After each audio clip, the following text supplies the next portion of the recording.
You're in the place where mysteries and the missing meet, where conspiracies lurk around every corner. Welcome to the Deep, Dark Truth. Welcome back to the Deep, Dark Truth podcast. I am Mikey.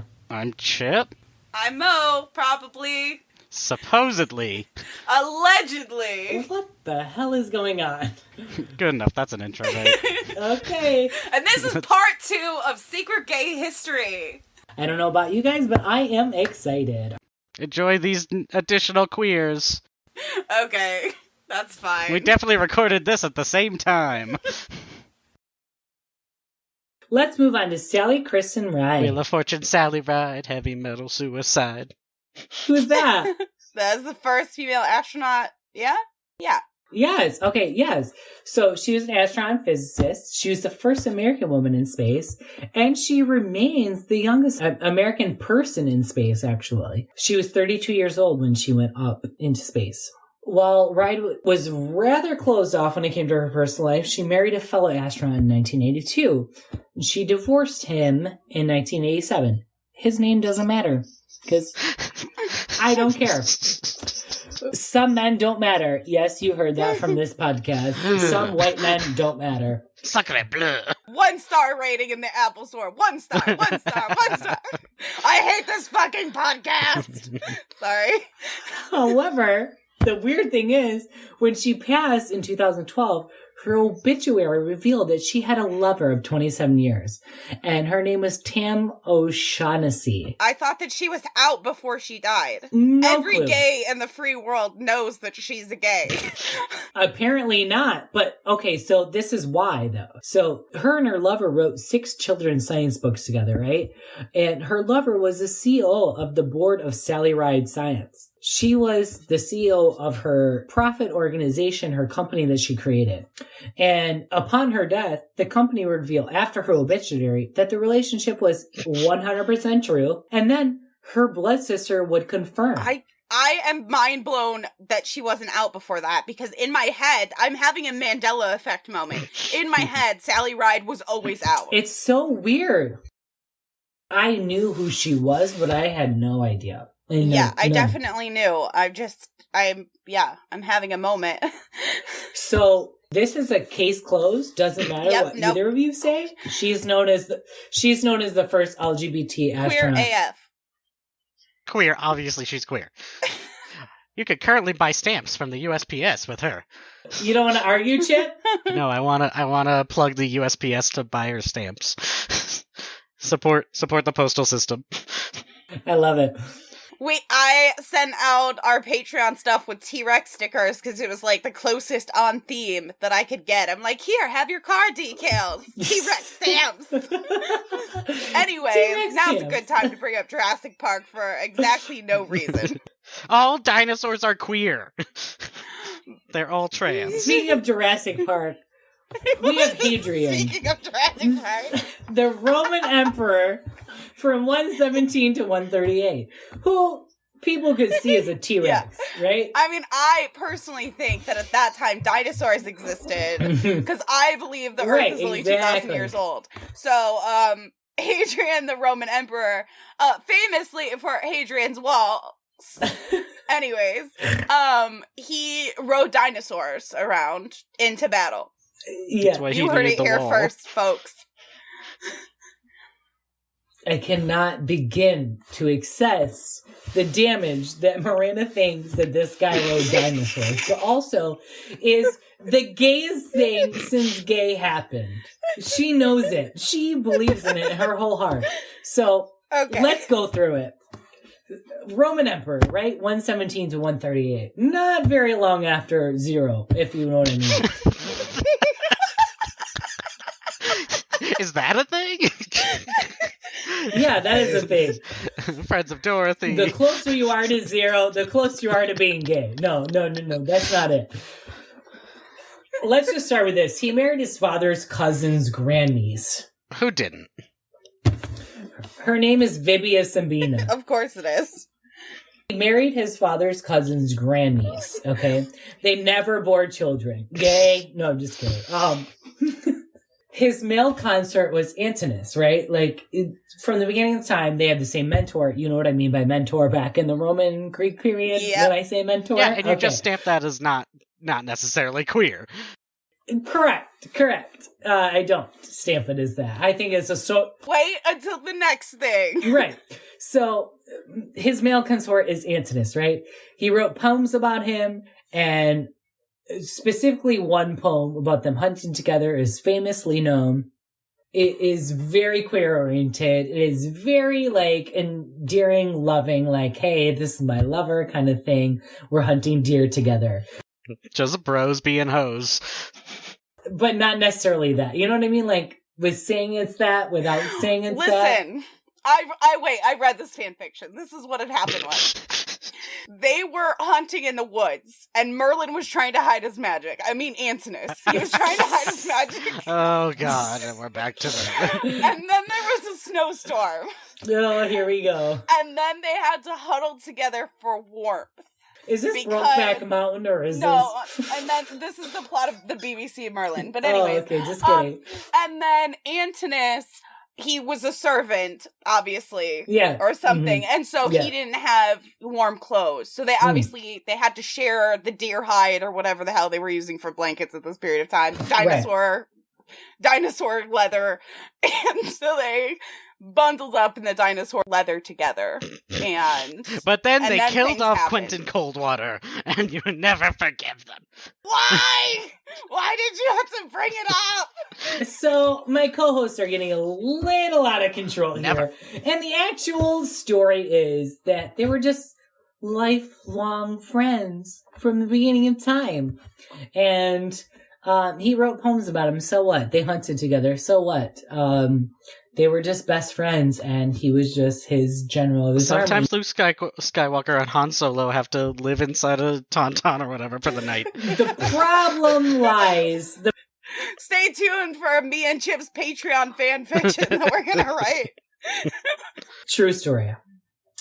So the problem lies, as far as historians are concerned, is that when Antinous drowned mysteriously, maybe we stumbled upon a conspiracy theory that we didn't know. This fan fiction. It was the seed. The seed did hit the Fae people of Avalon. Sorry. He created a memorial to his dead lover and his villa in Tripoli. But not only that, he didn't go that far.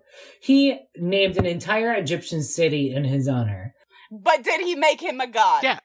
Didn't make him a god, but also didn't create just a city in his honor. It was full of his memoriam, and to this day it still is. But you don't think, what's-his-face Alexander being like, hey, make my boyfriend a god. That's not necessarily queer. Nothing gay at all. There's nothing gay at all about this. Great. I mean, there's really nothing gay about it. It's just... speculation, right? Okay, I'm stamping this one gay. I'm sorry. How is this one gay and the last one's not gay? I'll tell you why. Do you want to know why? Yeah. Okay. We're talking about Alexander the Great, right? Versus Hadrian? Yeah. Hadrian's gay. I mean, his lover was clearly his lover, and he wanted to raise an entire city and name him after it and create the memorial around it. Like, he's gay. Not only that, he never bore children, like, ever. At all. Not once. And he was a Roman emperor. During that time period, it was unheard of for him not to, like, bore children. Whether it was raping the nursemaid. Like, they didn't care. As long as they bore a child. Like, he didn't give a fuck. All he did was write poems. But there's no actual documentation, right, of Alexander the Great's illegitimate children. Those are just speculation that they're his illegitimate children. Right. How is it different? He supposedly had 2 children. They were illegitimate children, though. Like... Listen... If I'm a gay. Weird. But there's aspects of Alexander being gay and having female lovers and or marriages or multiple. And it seemed that he had like a, physical connotation to where it wouldn't be past him to like, at that time, rape women. I'm 100% stamping him as straight, but stamping Hadrian is gay. I'm sorry. feel comfortable doing that. Antinius, he wasn't given to him in any way. They were just had the same teacher. Okay, yeah. So everything was above board, voluntary. Well, the weird thing is they were best friends and he became like his right-hand man and like every way through his development. Is there any evidence of them being sexual? No. That's just his Kuba then.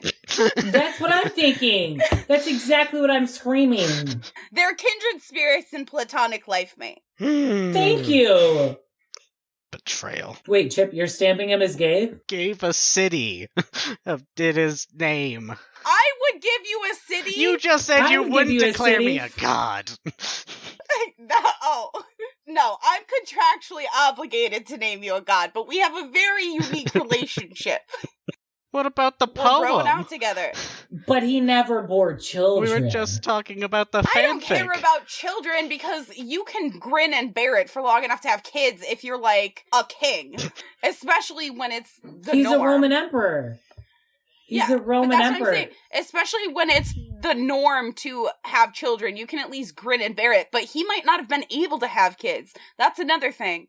Lots of people throughout time have not been able to have children, but Agreed. It was thought that they were either cursed or like they must not be having sex then if they don't have kids, which is ridiculous. We'll get to that. I don't think Hadrian had any problem with this seat. All right. I think it sounds like Mikey bottomed for him.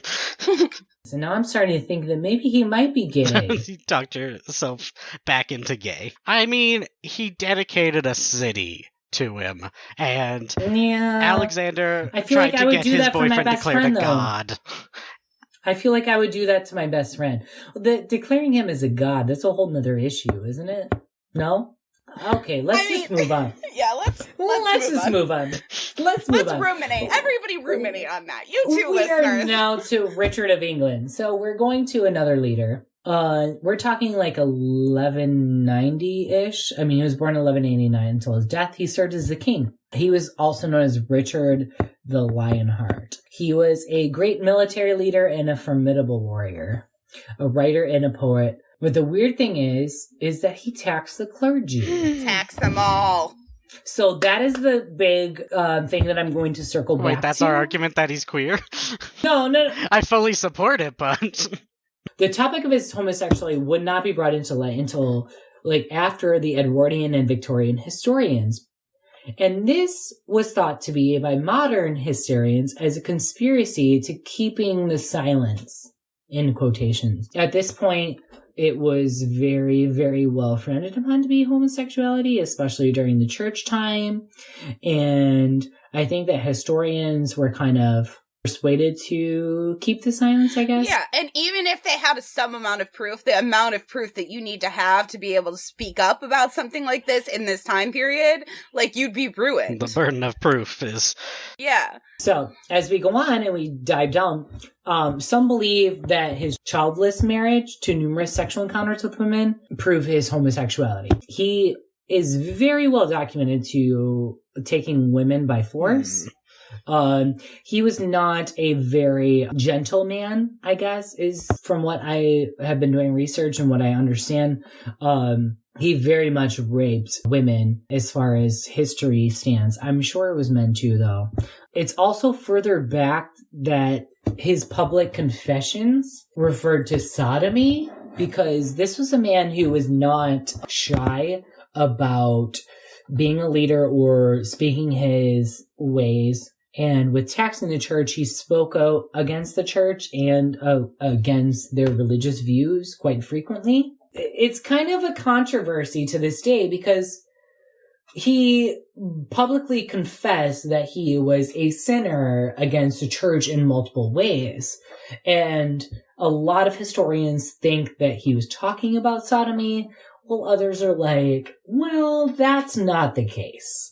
And you can dive down his scenario of what he wrote, which I have, and it doesn't give me one way or the other, to be honest, other than that he admits to being a sinner and not necessarily that could have also been about the rape or about other sexually depraved things that he was into. Right. And so it's clearly documented that he was a sinner in multiple facets, not just sexually, but also physically and violently. Some attribute the poor treatment of the church as to his guilt or his anger with the church overriding his sexuality, while others don't. And others think that he didn't see a problem with it, and he was homosexual and he embraced it, and he just wanted to get rid of their church. Not that they had those same feelings for thousands of years and that we should be following them, but like maybe it was just bullshit. But fun fact, he knighted his cook, which at the time... That's the best mutton I've ever had in my life. Right. I'm gonna make you an earl. Right. He knighted his cook Lord of the Feast of the Kitchen of the Counts of Poitou. Jesus. No, not what Jesus. What a mouthful. As far as historical documents say, like, it was just him being facetious and being funny and being I would totally knight my cook. Absolutely. I would knight my garbage man. Well, the garbage man deserves it. From research during that time period, it taught me that actually cooks and chefs were kind of high revered during that time period as to being higher persons of the house or the food was garbage. Establishment. Well, because of the cleanliness that involved a cook or a chef to prepare food during that time period, there was a lot of deaths because of hygiene and plague and other things, that a chef and cook was revered as a high-standing individual. For not poisoning anyone. Typhoid Mary could have learned a thing or two. Right. What do you guys think? Thoughts? Rape isn't about sexuality, it's about power, so it could be anything. Right. Yeah. This is not presented with enough specifics to determine. My official position is toss him into the pit. Let's move on. That one. Yeah, I mean, honestly, he's revered as one of, like, the greatest people of all time history, and as much as I dive deep, it was just negative after negative after negative, and I can't stand this person after researching them. But I'm 100%, I'm sorry, I'm going to stamp this as bisexual. I'm stamping him as queer. I think that he used power to regain his ability to have sexuality over other people, but I don't think that it was just one sex that he was interested in. I'm going to stamp this as queer. Ew, toss into the pit. He can't sit with us. No, neither, right? Next. Doesn't matter what he is, toss him into the pit? Yes. Okay, we're going to continue. You're going to not be so profound about all of this. Him and Richard III can have a party with Satan and a pineapple. Let's move on. I had no clue who Leslie Gore was before, and I asked 4 of my closest friends if they did. None of them knew, which is sad. Which is really sad because of the songs that she sings are some of our iconic songs. Yeah. All right. So if you don't know who Leslie Gore is, she's a singer and songwriter, actress, and activist, and I didn't either, Chip, so don't feel bad. I don't know people, so this is normal for me. Right. She lived from 1946 to 2015. But she wrote and performed You Don't Own Me. You Don't Own Me. It's My Party. It's my And I'll Cry If I Want to. Right. And She's a Fool. I don't know that one. That's so mean to say.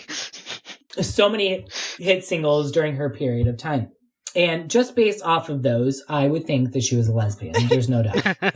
It's My Party, yeah. The First Wives Club is in the homosexual agenda as top 100 movies that you need to watch. So, just saying. So, I don't know who she was, but, like, she has in fact hosted an LGBT public TV show in the life, 2001 to 2004, whatever it was. I could be wrong, give or take some years, but in 2005, she stated that she was a lesbian on interview on the After Ellen show. So, case closed. She's a lesbian. But it's not really much of a conspiracy when they state that they are out. She's not, but the conspiracy was that her entire life, up until she died in 2015, like, she only lived her last, 10 years out. Nobody really knew. God, that's sad. Extremely sad. Especially to somebody who gives me a song like You Don't Own Me whenever I'm drunk and I can write off some gay lover. You know what I mean? Let's move on to gayer things, like Sir Francis Bacon. Not that you're biased or anything. I am sorry. I am not biased, but I'm going to continue with this and saying one more time, Sir Francis Bacon. First Viscount, Chancellor, Lord Verulam, Attorney General, Father of Empiricism. Sounds like a lot of gay nicknames and titles, if you ask me. I'm sorry, I just usually go by Mikey. That's enough for me. But apparently it's not enough for Sir Francis Bacon. He's one of those bougie gays. I'm sorry, this one is not much interpretation. This is bougie drag queen gay. I got 15 names. All right, so he's the creator of the scientific method that used to be called the Baconian method. It used to be called gay. I'm so glad we don't call it that anymore, though. I don't know if I would feel the same about the Baconian method, but no, I don't he like also it. organized libraries into history, poems, and literature. I think it was called. No, history, philosophy, and poems. That was his way of organizing the library early on. Obviously, it's far different than it is now, but he never bore any children, for the record. Not that that matters. But he's bored a lot of children. He's boring me right now. At the time period that he went, like 30 years of him doing almost everything that you could ever think that he did. He never once did a woman. He was accused at his very much late, of him holding his house, of his office, accused of keeping a very effeminate youth to be his lover and bedfellow while deserting the bed of his lady. And that was quoted in an accusation from a reporter at that time. Shortly thereafter, he was also accused of accepting payments from litigants while against the law. This was a common practice at the time. It was a normal thing for them to do, to take payments from litigants of how they would vote and how they wouldn't vote based on certain boards and whatever. Everyone takes bribes. Yeah, we're talking early... Yeah, like Edgar Allan Poe. Some dudes got him wasted so that he would vote the way that they wanted him to. Right. So this was common practice. He obviously resigned shortly after that, and historians believe that he did so because he didn't want to be charged with capital offense of sodomy, and they feel that they had enough evidence against him for that. Well, it's probably for the best, because we all know what happened to Alan Turing. Right.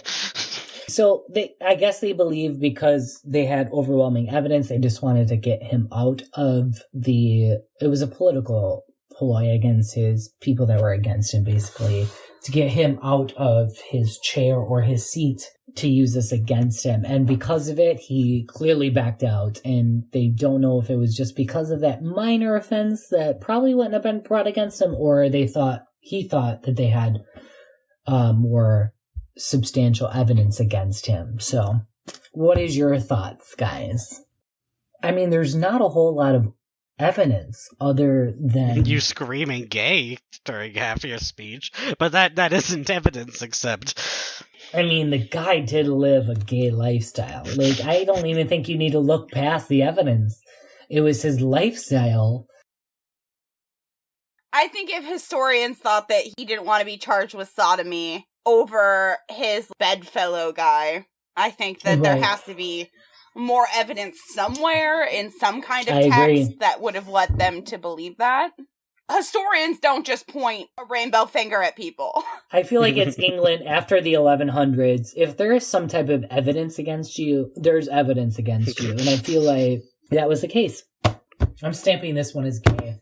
Yeah, I can be team queer on this one. Yeah. And I'm thinking about changing my name to Sir Mikey Bacon. Does anyone oppose to this? Anyone? You can totally put Sir in front of your name, though. Sir Mikey Champagne? Yeah. Oh, okay. All right, I might take that. That doesn't sound gay at all. Oh, that's cute. All All right, shall we move on to the biggest conspiracy of this conversation? This conversation. Are you ready? I do like that little asterisk. I do enjoy that. It's not the biggest conspiracy, but it is the one I've heard Mikey talk about the most over the last 10 years. Correct. And you know what? There's a conspiracy theory within the conspiracy theory. Hold your horses. I know. All right, so let's move on. James Buchanan. I've never mentioned him in my entire life. It's a lie. All right, so James Buchanan was the 15th president before Lincoln, right before the Civil War. So if you don't know your history, this is like 1857 to 1861. He was referred to as Buck or Old Buck. Old Buck is just, it's not it. It's not it, sis. It's not? No.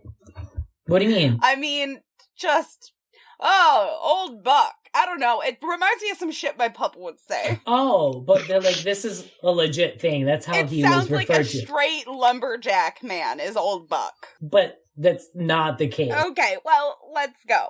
So in 1818, there's this story. This kind of revolves around the whole ordeal about him being homosexual or not.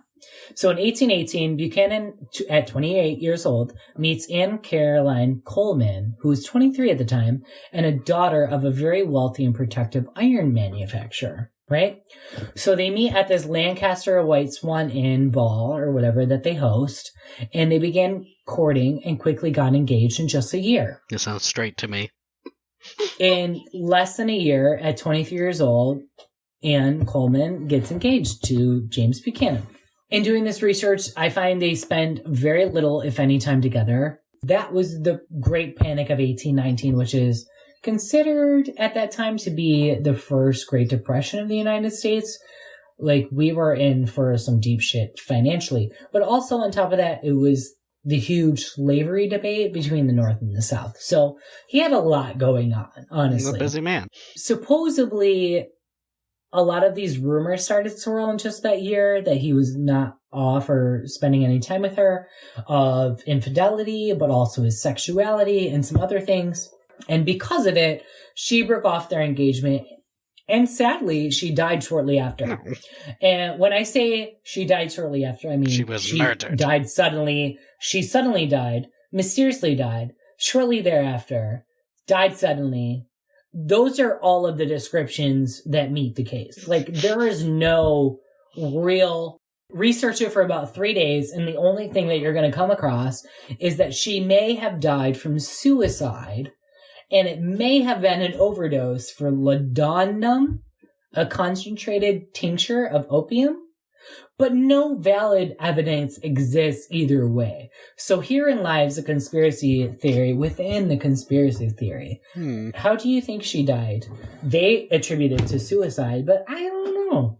I really don't know. Oh my God, it was 1819. She could have died of anything. She could have had consumption. What's your function? She was 24. She was 24 years old. Yeah, past her prime. I was just gonna say 24. The age of living at the time was probably like 41. Was probably the oldest. Okay, come on. It was 62. Well, you see, there's actually a conspiracy about the age. I was never in the 50s. Ever. Yes, it was ever. When? I'm gonna look up right now. I'm gonna give you receipts. Give me receipts, but not during this time. We're talking about the 1800s. It's because we were calculating age of average life expectancy, and babies died a lot, so that brings it down a lot. So these numbers aren't very good. Conspiracy. True. I'm just saying, I don't think that she died from natural causes. That's all I'm saying.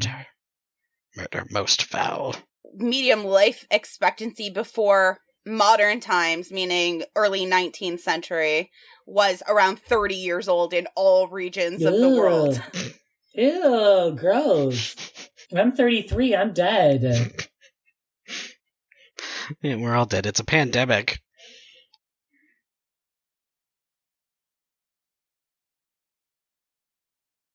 In the Americas, it was around 30 up until 1900. This graph is hard to read, though. It looks like maybe 1905 or 1910. Gotcha. And then it started going up a little bit until it was around 45 in 1950. And since 1950, it's like drastically went up.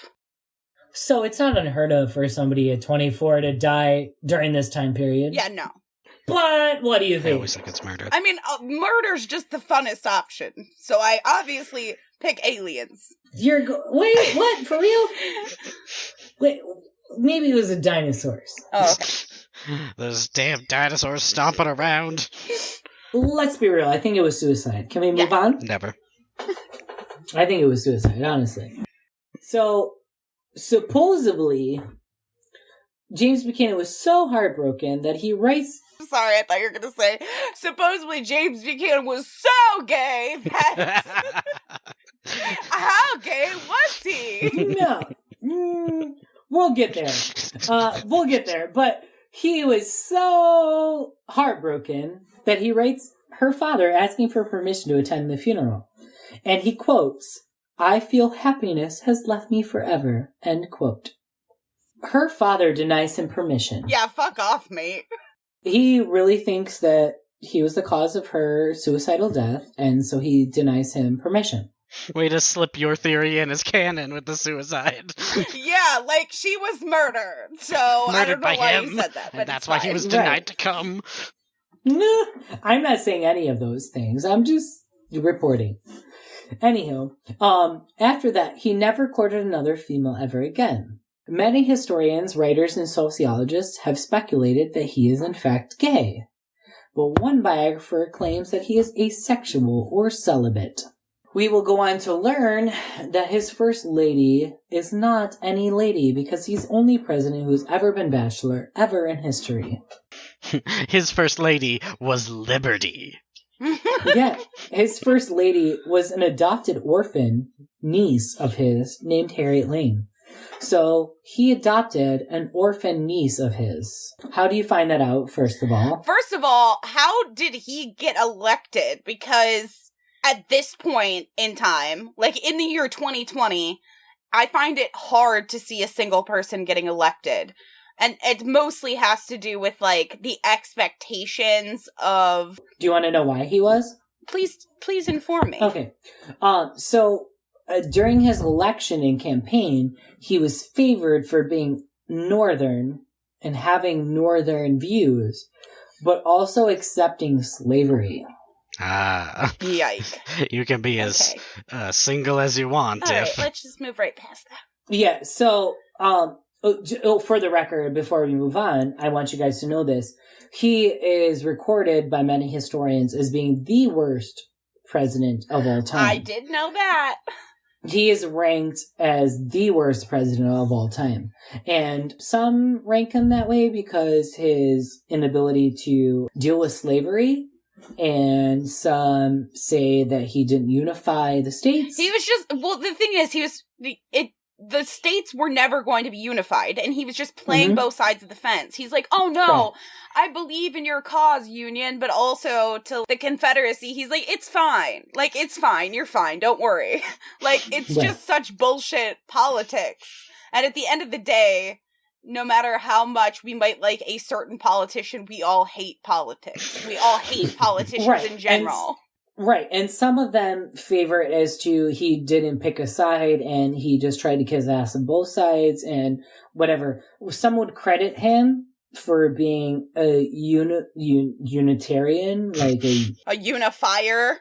Unifier. Others would think that is a gross exaggeration also, because we went into war during the next presidency. Right.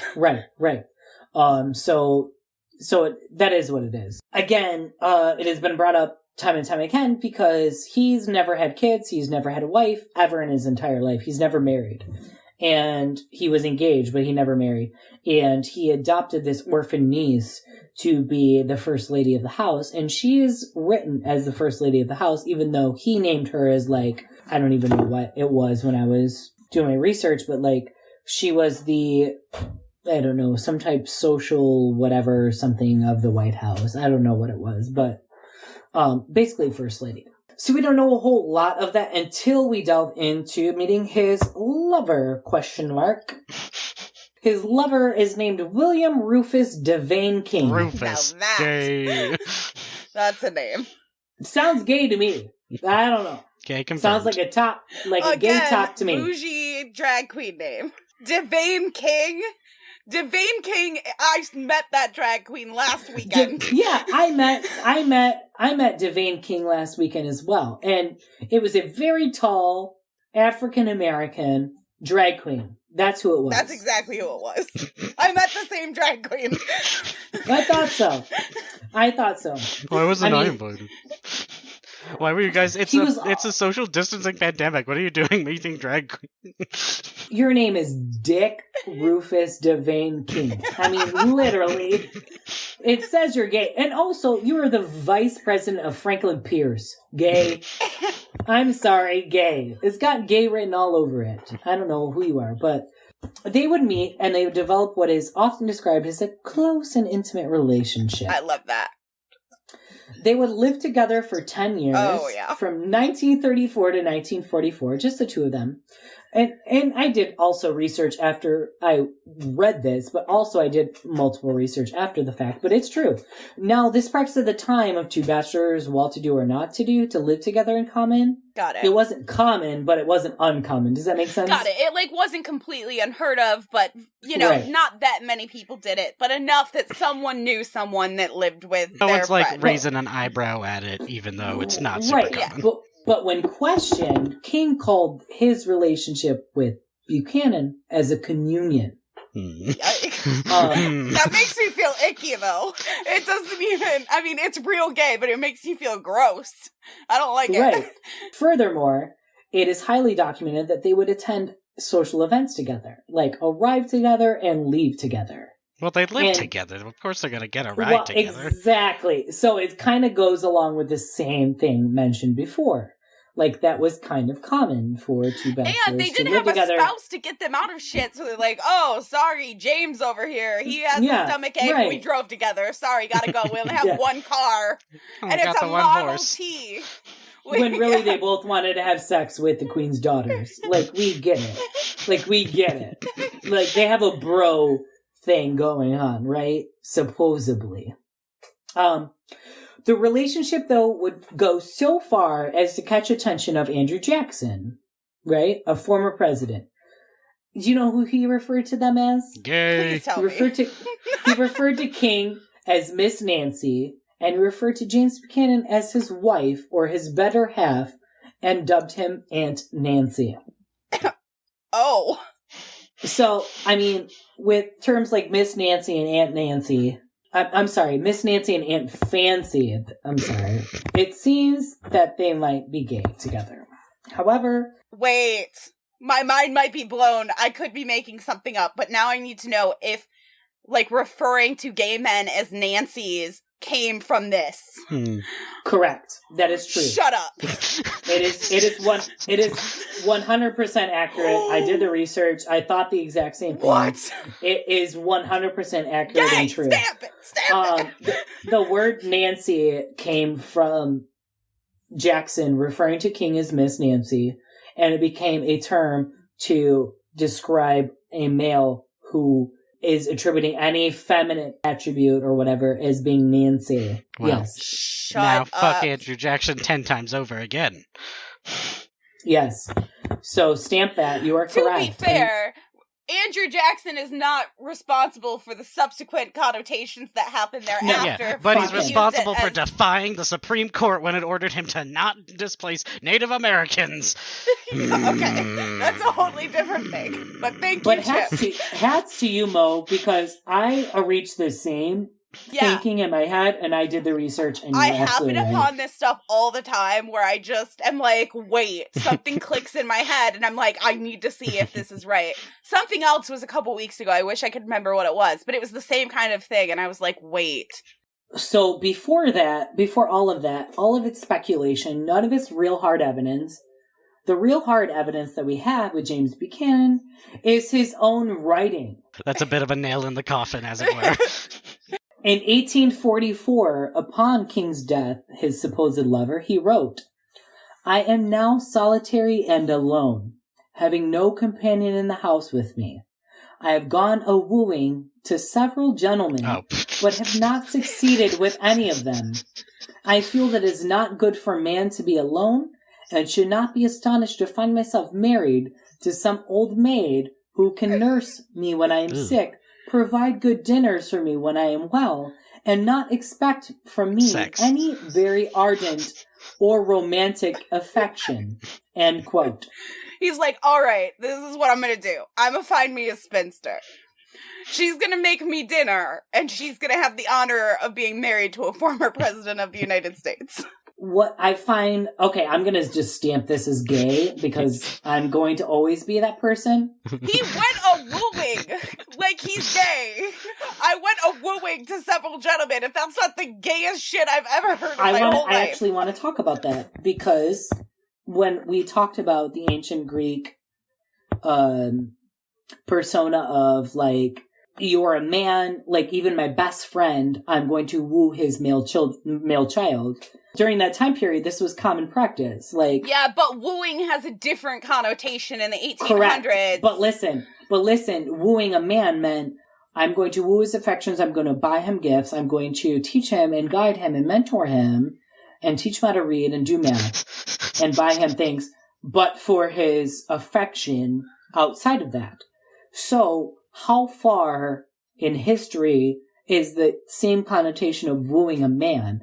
Because in this connotation, it sounds about right. It sounds like he doesn't necessarily want a committed partner or something else. It says, I've gone a-wooing to several gentlemen, but am not succeeded in any one of them. And I think he meant younger than him. I don't think he meant he was cruising around. Yeah, he's a former president. He deserves a young stud, as far as he's concerned.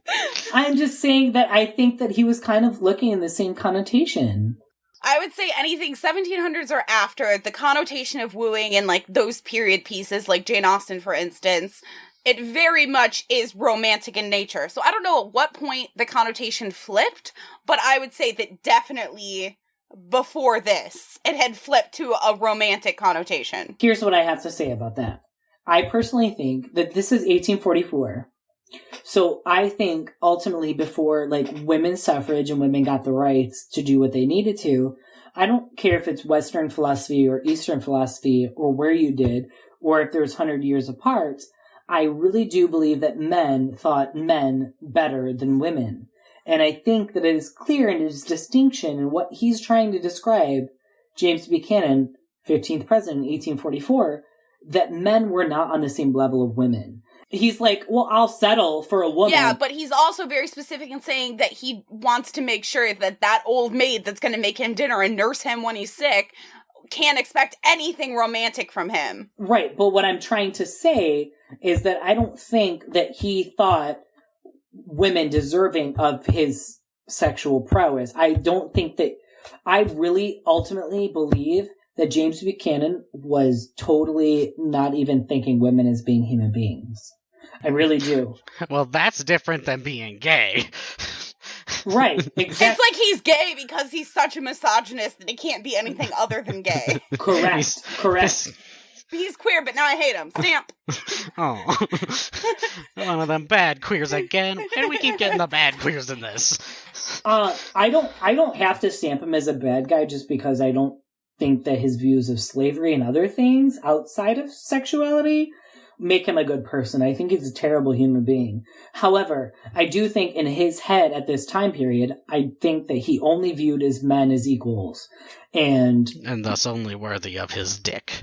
Correct. And I think that women to him were seen as less than equal only to provide him for health and food and other things. They were never something to be something romantic. I think that he is homosexual, but I also think that he viewed homosexuality... the only option. No, as a superior to being heterosexual. I really do. I think I would go further to think that this president thought homosexuality was above heterosexuality. And I do firmly believe I don't know if this was real, but I know I always hear that story about the Greeks. You have sex with women, but sex with men was the real good shit because a man can only be equal to a man. Well, I also think they didn't understand how prostates work. So they were just like, why is this so great? This is weird. Truth. So, what are we stamping James Buchanan as? Murderer of his fiancée and also queer. Final answer. I mean, he's queer. Final answer. Murder queer. I'm stamping him as gay. You have been stamped, Buchanan. Burn in gay hell. Not the good gay hell. The bad gay hell. Okay, go ahead. Leslie, out. Sir Francis Bacon, probably gay. If the historians point gay, then... And Buchanan, murder gay. Just the worst kind of gay is what I'm going to go with. I think that wraps us up for our secret gays in history, and I think Chip just went down the road to tell us what we think. We're going to cover a lot more queers in history, though, correct? Yes. In another podcast episode? So that's all the secret gay history we have for today. We'll be doing a follow-up to this episode soon, so if there's any specific people in history that you want us to cover, let us know. We've also got secret trans history in the works, so send us those ones. Send us other queers. Give us all the queer people. And the more proof, the better, because a lot of these are historians and different things that if there's more first-hand sources, we'd love when they write in their letter, I wish I never had to look upon another woman again and could only hold you in my arms for the rest of eternity. That's what we want. We want that good shit. Yeah. Or something like, I love the sight of a throbbing Okay, alright. That's all for today. I'm Mo. I'm Chip. And I'm Mikey. Gay.